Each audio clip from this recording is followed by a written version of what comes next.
حیض اس خون کو کہتے ہیں جو خواتین کو ہر ماہ مقررہ اوقات میں کسی سبب کے بغیر از خود آتا ہے، یعنی ایک فطری طریقہ ہے۔ نفاس وہ خون ہے جو عورت کے رحم سے بچے کی ولادت کے وقت اور اس کے بعد کم و بیش 40 روز تک خارج ہوتا ہے۔ یاد رہے کہ شریعت میں حیض اور نفاس کے احکام ایک جیسے ہیں۔ حیض کے دنوں کی تعداد مقرر نہیں، کسی ماہ کم کسی ماہ زیادہ دن ہو سکتے ہیں، اسی طرح مختلف لوگوں کی عادت مختلف ہو سکتی ہے۔ حضرت عائشہ رضی اللہ تعالی عنہا سے روایت ہے کہ نبی اکرم صلی اللہ علیہ وسلم نے فرمایا، جب حیض آئے تو نماز چھوڑ دو، اور جب ختم ہو جائے تو غسل کر لو اور نماز پڑھو۔ اسے نسائی نے روایت کیا ہے۔ حالت حیض میں عورت کا جسم اور کپڑے دونوں پاک ہوتے ہیں، یعنی جسم، اس میں کوئی بظاہر ناپاکی نہیں ہوتی۔ مثلاً ہاتھ پاک ہے، اگر عورت آٹا گوندنا چاہے تو آٹا ہاتھوں سے ناپاک نہیں ہو جائے گا۔ اگر پانی پیے تو اس کا بچا ہوا پانی ناپاک نہیں ہوگا۔ اگر کسی چیز کو چھو لے تو وہ چیز ناپاک نہیں ہوگی۔ جس بستر پہ سوتی ہے اس بستر کو دھونے کی ضرورت نہیں۔ جو کپڑے پہنتی ہے ان کپڑوں کو دھونے کی ضرورت نہیں، الا یہ کہ کوئی ظاہری نجاست ساتھ لگ جائے۔ حیض کی حالت میں عورت کا بوسہ لینا جائز ہے۔ حضرت میمونہ رضی اللہ تعالی عنہا فرماتی ہیں کہ رسول اللہ صلی اللہ علیہ وسلم اپنی ازواج مطہرات سے بوس و کنار فرما لیا کرتے تھے، حالانکہ وہ حالت حیض میں ہوتی۔ اسے مسلم نے روایت کیا ہے۔ حائضہ سے صحبت کرنا منع ہے، یعنی انٹر کورس منع ہے۔ غسل سے پہلے حائضہ سے صحبت کرنا منع ہے، خواہ ایام حیض کی مدت کم ہو یا زیادہ۔ دوران حیض صحبت کرنے کا کفارہ 1 دینار 4 گرام سونا ہے، جبکہ حیض ختم ہونے لیکن غسل سے قبل صحبت کرنے کا کفارہ نصف دینار 2 گرام سونا صدقہ کرنا ہے۔ حضرت ابو ہریرہ رضی اللہ تعالی عنہ کہتے ہیں کہ رسول اللہ صلی اللہ علیہ وسلم نے فرمایا، جو شخص حائضہ سے صحبت کرے یا عورت سے دبر کے راستے سے صحبت کرے، عمل قوم لوط کی طرح، یا نجومی کے پاس قسمت کا حال معلوم کرنے آئے، تو اس نے گویا محمد صلی اللہ علیہ وسلم پر نازل شدہ تعلیمات کا انکار کیا۔ اسے ترمذی نے روایت کیا ہے۔ حضرت عبداللہ بن عباس رضی اللہ تعالی عنہ سے روایت ہے کہ رسول اللہ صلی اللہ علیہ وسلم نے غسل حیض سے قبل اپنی بیوی سے صحبت کرنے والے آدمی کے بارے میں فرمایا کہ وہ 1 دینار 4 گرام سونا یا نصف دینار 2 گرام صدقہ کرے۔ اسے ابو داؤد نے روایت کیا ہے۔ اس سے دراصل عورت کے حقوق کو پروٹیکٹ کیا گیا ہے، کیونکہ عورت اس حالت میں بیماری کے زیادہ قریب ہوتی ہے صحت کی نسبت، اور کئی قسم کی میڈیکل کمپلیکیشنز کا بھی احتمال ہو سکتا ہے دونوں کے لیے، اس لیے منع کیا گیا۔ اور صدقہ اس لیے رکھا جاتا ہے تاکہ انسان اس ڈر سے کہ پیسے جائیں گے، کیونکہ پیسے کا جانا زیادہ تکلیف دہ ہوتا ہے بعض اوقات، یا پینلٹی یا جرمانہ یا فائن کہہ لیں، تو اس لیے یہ ایک طرح سے روکنے کا سبب بنایا گیا۔ حائضہ طواف کے علاوہ باقی سارے مناسک حج ادا کر سکتی ہے۔ باقی مناسک حج کیا ہیں؟ مثلاً احرام پہننا، اسی طرح عرفات جانا، مینا جانا، کنکریاں مارنا، یہ تمام چیزیں درست ہیں، لیکن طواف نہیں ہو سکتا۔ شروع میں صحیح ہو سکتی تھی، لیکن چونکہ اب وہ مسجد کا حصہ ہو گئی ہے اس لیے صحیح کرنا بھی درست نہیں۔ حائضہ نماز پڑھ سکتی ہے نہ روزہ رکھ سکتی، یعنی نہ نماز پڑھ سکتی ہے نہ روزہ رکھ سکتی۔ تو اب کتنی چیزیں منع ہو گئی؟ طواف، نماز، روزہ۔ حیض شروع ہوتے ہی روزہ ختم ہو جاتا ہے، خواہ سورج غروب ہونے سے 1 لمحہ ہی پہلے کیوں نہ آئے۔ حیض کی وجہ سے روزہ ختم ہونے کے بعد کھانا پینا جائز ہے، البتہ روزہ کی قضا ضروری ہے۔ حائضہ کے لیے روزہ کی قضا ہے، نماز کی نہیں۔ ہمارے یہاں عام طور پر یہ خیال پایا جاتا ہے نا کہ اگر پیریڈز آ بھی جائیں تو روزہ نہیں توڑنا چاہیے اور کچھ کھانا پینا نہیں چاہیے، اس دن کا ہو جاتا ہے۔ یہ خیال غلط ہے۔ دوسرا یہ کہ یہ کہا جاتا ہے کہ چلیں اگر نہیں کھائے پیئیں گے تو روزے کا ثواب مل جائے گا، ایسی بھی کوئی بات کہیں نہیں لکھی ہوئی۔ جب روزہ ہوا ہی نہیں تو ثواب کائے کا ملا؟ ناپاک حالت میں روزہ رکھنے کا یہ ثواب ہے، الٹا گناہ ہے۔ یعنی ناپاکی میں کس نے روزہ رکھنے کو کہا؟ اور جب روزہ ہی نہیں تو کھانا پینا کیوں حرام کر لیا اپنے اوپر؟ یہ دین میں خود ساختہ پابندیاں۔ بہت سے لوگ بسا اوقات عورتوں کو پرووک کرتے ہیں یہ کہہ کر، دیکھو اسلام نے تمہارے ساتھ کیسی زیادتی کی، اور اسلام میں تو عورت کو کوئی حیثیت ہی نہیں دی گئی، اس کے دین میں بھی نقص بتایا گیا۔ تو نقص اور نقصان کمی کے لیے ہے، کسی عیب اور خرابی کے لیے نہیں۔ اب آپ دیکھیے کہ نماز میں تو کمی ہوتی ہے، لیکن اس وقت میں جو ایک تکلیف کی یا اذیت کی کیفیت ہوتی ہے اس کا صلہ بھی ملتا ہے، کیونکہ اللہ تعالیٰ نے لکھ دیا ہے نا یہ. تو جو چیز اللہ تعالیٰ کی طرف سے آتی ہے اس پر انسان صبر کرے. جیسے بازو کے پین بہت ہے یا کوئی اور ایسی کیفیت ہے، تو یہ ایسے حالات میں صبر کرنا جو ہے وہ اجر کا سبب ہے. اگر ادھر سے کمی ہوئی تو ادھر سے بڑھ بھی گیا اجر. ٹھیک ہے.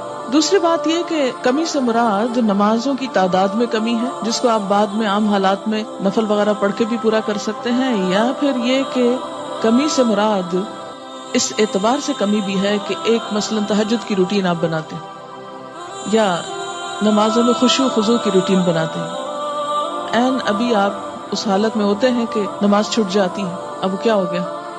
نہ صرف یہ کہ وہ چند دن نمازوں کی کمی، بلکہ دوبارہ ایک اچھی حالت میں آنے کے لیے، دوبارہ سے نئی عادت بنانے کے لیے پھر ایک مشکل پڑ جاتی.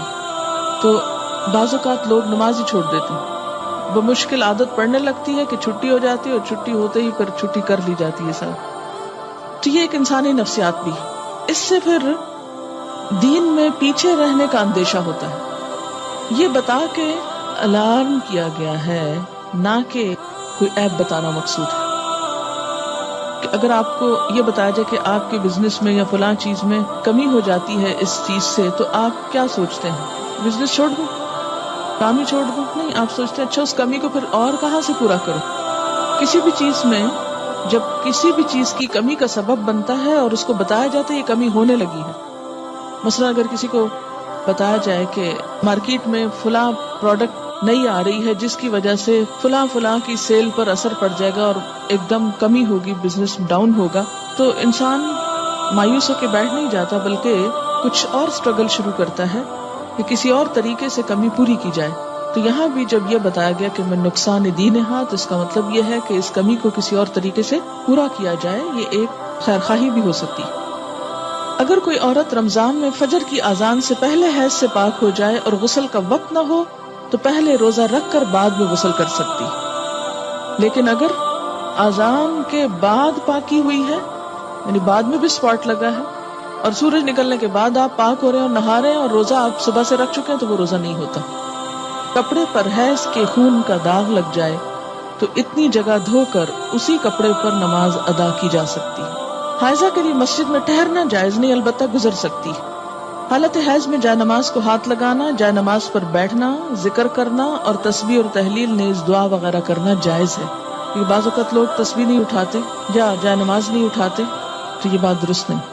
حضرت ام عطیہ رضی اللہ تعالی عنہا سے روایت ہے کہ رسول اللہ صلی اللہ علیہ وسلم نے حکم دیا کہ دونوں عیدوں کے دن ہم حیض والی اور پردہ نشین یعنی تمام عورتوں کو عیدگاہ لائیں تاکہ وہ مسلمانوں کے ساتھ نماز اور دعا میں شرکت کریں. البتہ حیض والی عورتیں نماز نہ پڑھیں. اسے بخاری اور مسلم نے روایت کیا ہے. عید کے موقع پر نماز کے لیے سب کو نکلنے کا حکم دیا گیا، جس میں حیض والی اور پردہ نشین عورتوں کو بھی کہا گیا کہ نکلیں. جو کبھی نہیں نکلتی وہ بھی نکلیں تاکہ مسلمانوں کے ساتھ نماز اور دعا میں شرکت کریں. البتہ حیض والی عورتیں نماز نہ پڑھیں. تو اس سے کیا پتہ چلتا ہے کہ عیدگاہ تک جانا، وہاں بیٹھنا اور دعا میں شریک ہونا ایسی عورتوں کے لیے بھی جائز ہے. حیض کا خون نہ لگے تو حائضہ کے کپڑے پاک رہتے ہیں جنہیں دھوئے بغیر نماز پڑھی جا سکتی. حائضہ کا دوپٹہ یا چادر اوڑھ کر دوسری عورت نماز پڑھ سکتی. حیض سے پاکیزگی حاصل کرنے کے بعد اگر خاکی یعنی براؤن یا زرد یعنی یلوش پانی خارج ہو تو دوبارہ غسل کرنے کی ضرورت نہیں. حیض سے پاکیزگی حاصل کرنے کے لیے بے جا عجلت اور بے جا تاخیر دونوں سے کام نہیں لینا چاہیے. بے جا عجلت کا کیا مطلب ہے کہ انڈیو جلدی، یعنی ہے کب پاک ہوگی، کہیں نماز نہ چلی جائے، کہیں روزہ نہ چلا جائے، اچھا نہا لی، پھر دیکھا کہ ابھی تو نہیں پاک ہوئے، پھر نماز چھوڑ دی، پھر روزہ توڑ دیا، پھر نہا لیے. تو یہ کھیل نہیں بنانا چاہیے اس کو. اسی طرح بے جا تاخیر کے پاک بھی ہو چکے ہیں لیکن نہائی نہیں رہے، محض سستی کے مارے کہ اچھا ایک دو نمازیں اور چھوڑ لیں، آرام کر لیں، تو ایسا نہیں کرنا چاہیے. غسل حیض میں تاخیر ہونے پر قضا نمازیں ادا کرنا چاہیے.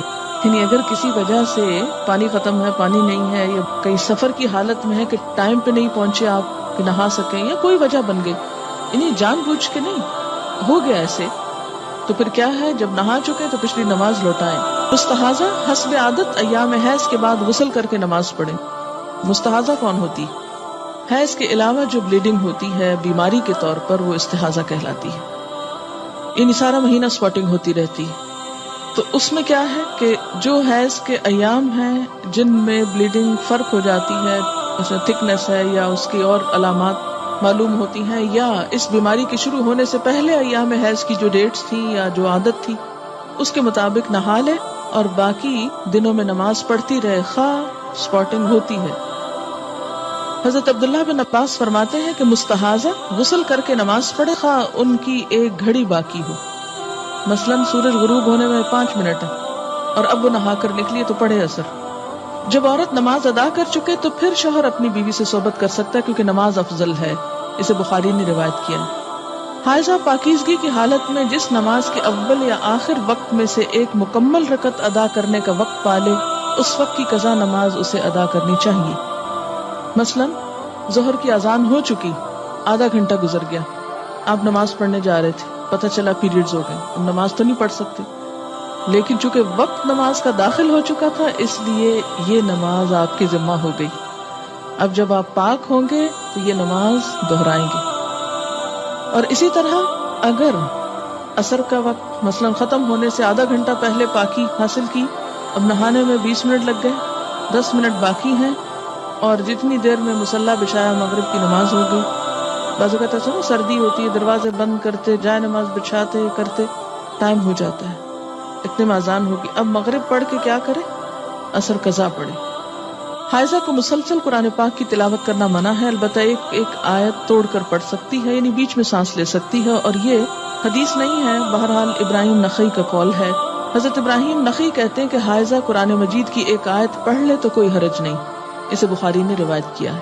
یعنی اس معاملے میں علماء اور فقہاء کے درمیان اختلاف ہے، بعض کہتے ہیں کہ آیت میں سانس لے لے بیچ میں، کٹھی نہ پڑھے، اور بعض یہ کہتے ہیں کہ اگر پڑھ لے تو حرج کوئی نہیں ہے کیونکہ کسی صحیح حدیث میں منع نہیں کیا گیا۔ ایک روایت ملتی ہے مگر وہ ضعیف ہے۔ حائضہ قرآن مجید کو ہاتھ نہ لگائے، اگر پکڑنا ضروری ہے تو کپڑے سے پکڑنا چاہیے، یعنی عربک